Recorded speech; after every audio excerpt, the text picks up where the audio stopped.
আজকের আমি ফুলকপি চিংড়ি মাছ করব। তাই ফুলকপি কেটে রেখেছি, কেটে দিয়ে একটু ভাপিয়ে নিয়েছি। এখানে আলু কেটে রেখেছি, এখানে আদা টমেটো, আর এটা আমার চিংড়ি মাছ 250। এবার আমি কড়াইয়ে তেল দিচ্ছি। এখানে আমার তেল গরম হয়ে গেছে, তেলের মধ্যে হালকা একটু নুন দিয়ে দিলাম, সামান্য একটু হলুদ। এবার আমি ফুলকপিগুলো ভেজে নিই।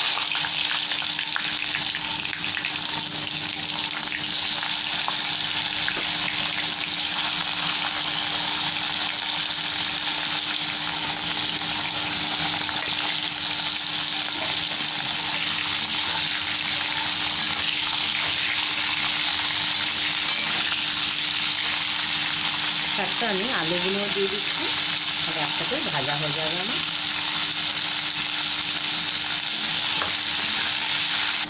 এখানে ফুলকপি আর আলু আমার ভাজা হয়ে গেছে, এবার আমি উঠিয়ে নিচ্ছি।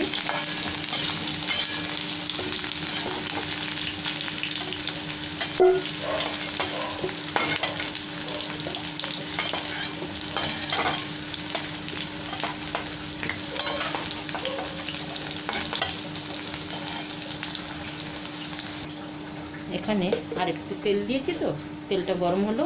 এবার আমি দুটো শুকনো লঙ্কা দিয়ে দেবো, তেজপাতা আর একটু গোটা জিরে দিয়ে দিচ্ছি।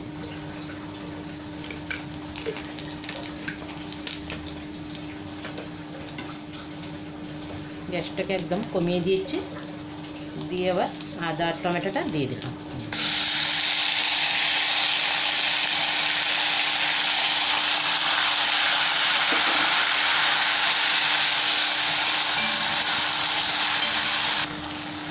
এখানে টমেটো আদার থেকে তেল ছেড়ে দিয়েছি, এবার আমি মশলা দিয়ে দিচ্ছি। দিয়ে দিলাম কাশ্মীরি লঙ্কার গুঁড়ো, ধনে পাউডার, জিরে পাউডার, হলুদ,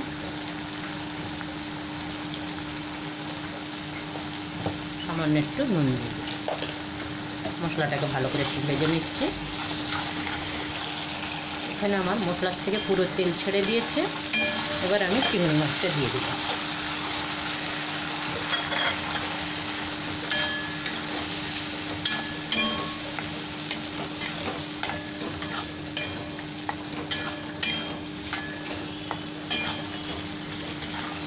চিংড়ি মাছটা দিয়ে আরও 1-2 মিনিট ভালো করে ভেজে নেবো মশলার সাথে। তারপরে আমি আলু ফুলকপি ভাজা আছে এটা তুলে দেবো।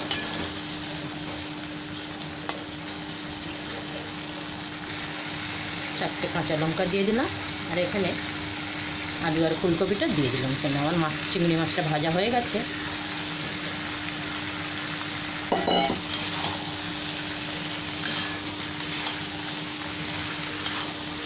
এদিকে একটু গরম জল বসিয়ে দিয়েছি, এবার এই গরম জলটাই ঢেলে দেবো। দিলে আমার আলু ফুলকপি চিংড়ি মাছের তরকারি একটা হয়ে যাবে।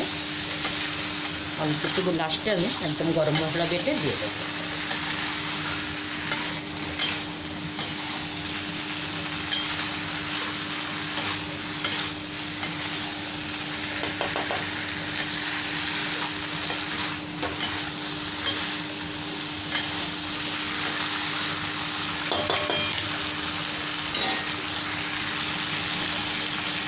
এবার আমি গরম জলটা দিয়ে দিচ্ছি।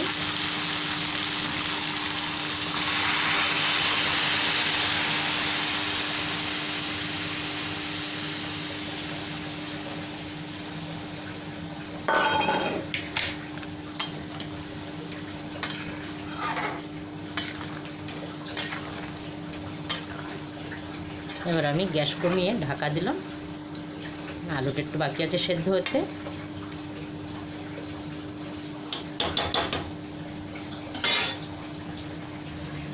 এবার আমি ঢাকাটা খুলে দেখছি, ভালো সেদ্ধ হয়ে গেছে, দেখে বোঝা যাচ্ছে। এবার আমি গরম মশলা বেটে রেখেছি, এটা দিয়ে দিলাম।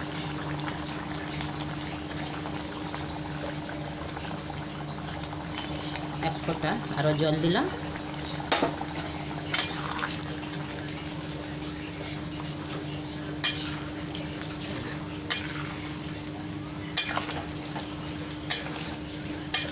এত ছোট ছোট চিংড়ি তো সব চলে গেছে ভেতরে, নজরই আসে না।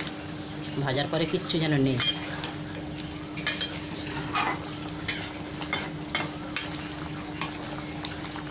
আর একটু ঝোলটা কমে গেলে গ্যাসটা বন্ধ করব। ঢাকাটা খুলে দেখলাম আমার তরকারি হয়ে গেছে, গ্যাসটাও বন্ধ করে দিলাম, একদম ঝোলটা টেনে যাচ্ছে এবার।